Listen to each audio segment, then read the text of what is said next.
Cantonment ఉప ఎన్నికల్లో కాంగ్రెస్ అభ్యర్థి శ్రీ గణేష్ను భారీ మెజారిటీతో గెలిపించుకుంటామన్నారు కంటోన్మెంట్ వికాస్ మంచ్ సభ్యులు ఎబుల్ సంఖ్య రవీందర్. కంటోన్మెంట్ కాంగ్రెస్ ఎన్నికల ఇన్ఛార్జ్ రఘునాథ్ యాదవ్ సమక్షంలో వారు కాంగ్రెస్లో చేరారు. కంటోన్మెంట్ ప్రాంతాన్ని జీహెచ్ఎంసీలో విలీనం చేయాలని పోరాడుతున్న వికాస్ మంచ్ సభ్యులు కాంగ్రెస్కు మద్దతు ఇవ్వడం శుభ పరిణామమన్నారు రఘునాథ్ యాదవ్. కంటోన్మెంట్ విలీనం అంశాన్ని ముఖ్యమంత్రి దృష్టికి తీసుకెళ్తామని హామీ ఇచ్చారు శ్రీ గణేష్.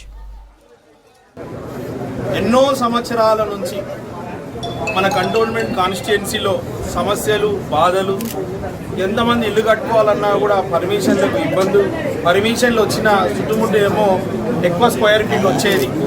ఇక్కడ రోడ్ల సమస్య, వాటర్ సమస్య, సమస్యలే అనే దానికి ఈ సమస్యలన్నీ పరిష్కారం కావాలంటే కంటోన్మెంట్ బోర్డు సివిల్ ఏరియా మొత్తం ఉన్న ఈ సివిల్ ఏరియాస్ అంతా కూడా జిహెచ్ఎంసీలో విలీనం కావాలని పోరాటం చేస్తూ ఇవాళ మొత్తం భారతదేశంలో ఉన్న వారికి అందరికీ తెలిసే విధంగా మన రాష్ట్ర ప్రజలకు, మన కాన్స్టిట్యున్సీ వాళ్ళందరూ అభిప్రాయాలు సేకరణ చేసి వీళ్ళు పోరాటం చేసిన వాళ్ళు మన ప్రెసిడెంట్ ఏబుల్ గారు, కంటోన్మెంట్ వికాస్ మంచ్ ప్రెసిడెంట్ ఏబుల్ గారు, జనరల్ సెక్రటరీ సంఖ్య రవీందర్ గారు, వాళ్ళ సభ్యులందరూ ఈరోజు కాంగ్రెస్ పార్టీలో జాయిన్ అయ్యి కాంగ్రెస్ పార్టీ బలపరిచిన క్యాండిడేట్ అయిన సునీతా మహేందర్ రెడ్డి గారిని, ఎంపీ సునీతా మహేందర్ రెడ్డి గారిని, ఎమ్మెల్యే అభ్యర్థి అయిన నన్ను నాకు సహకరించడానికి వచ్చినందుకు వారందరికీ హృదయపూర్వకంగా ధన్యవాదాలు, శుభాకాంక్షలు. పార్టీలో జాయిన్ అయినందుకు వారందరూ ఈరోజు మన ముఖ్యమంత్రి గారు ఒక 3-4 రోజుల కిందట మన కంటోన్మెంట్ కాన్స్టిట్యున్సీకి వచ్చి వారు కూడా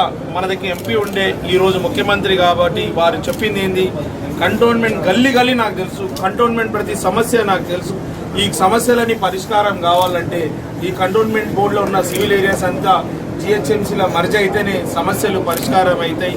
ఏ విధంగా అయితే జిహెచ్ఎంసీ లిమిట్స్లో ఆల్టర్నేట్ డేస్ వాటర్ ఎలా వస్తుందో డ్రింకింగ్ వాటర్, అదే మాదిరిగా ఇక్కడ నీళ్ళు ఇస్తాడు. మీకు ఇల్లులు కట్టుకోవాలంటే పర్మిషన్లకు నానా బాధలు పడుతున్నారు. ఆ బాధలు ఏమీ లేకుండా మీకు ఈజీగా ఏ విధంగా అయితే జిహెచ్ఎంసీ లిమిట్స్లో పర్మిషన్స్ ఇస్తున్నారో అదే మాదిరిగా ఇక్కడ ఉండే విధంగా వారు కృషి చేస్తారని హామీ ఇవ్వడం జరిగింది.